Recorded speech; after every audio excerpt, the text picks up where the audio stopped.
ផកគ្រឿងស្រវឹងហួសកម្រិតអាចប៉ះពាល់ទៅដល់ការស្ពឹកស្រពន់ស្វិតសាច់ដុំស្វែងយល់អំពីការជំងឺរលាកប្រព័ន្ធសរសៃប្រសាទដៃជើងដែលបណ្ដាលមកពីគ្រឿងស្រវឹងនិងអត្ថប្រយោជន៍នៃម៉ាស៊ីនវាស់សរសៃប្រសាទដៃជើងនិងសាច់ដុំ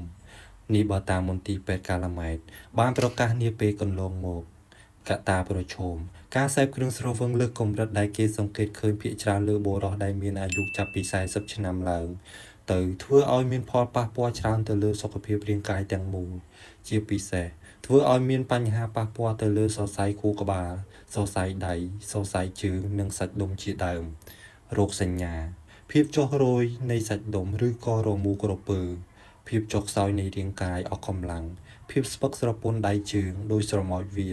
ភាពក្តៅក្រហាយបាតដៃបាតជើងភាពចុះខ្សោយថយទំហំឬស្វិតសាច់ដុំការធ្វើរោគវិនិច្ឆ័យជួបពីគ្រោះទៅនឹងការប្រឹក្សាជាមួយនឹងវេជ្ជបណ្ឌិតឯកទេសធ្វើការវាស់មុខងារសរសៃប្រសាទនិងសាច់ដុំដោយម៉ាស៊ីនវាស់សរសៃនិងសាច់ដុំប្រសិនបើលោកស្រីមានភាពស្ពឹកស្រពន់ដៃជើងភាពចុះខ្សោយនៃសាច់ដុំសូមរួសរាន់អញ្ជើញមកជួបពីគ្រូប្រឹក្សាជាមួយនឹងក្រុមការងារជំនាញសាស្ត្រាចារ្យវេជ្ជបណ្ឌិតឯកទេសប្រសាទសាស្ត្រដើម្បីការសម្រេចធ្វើរោគវិនិច្ឆ័យនិងឈានទៅរកការព្យាបាលមួយដ៏មានប្រសិទ្ធភាពខ្ពស់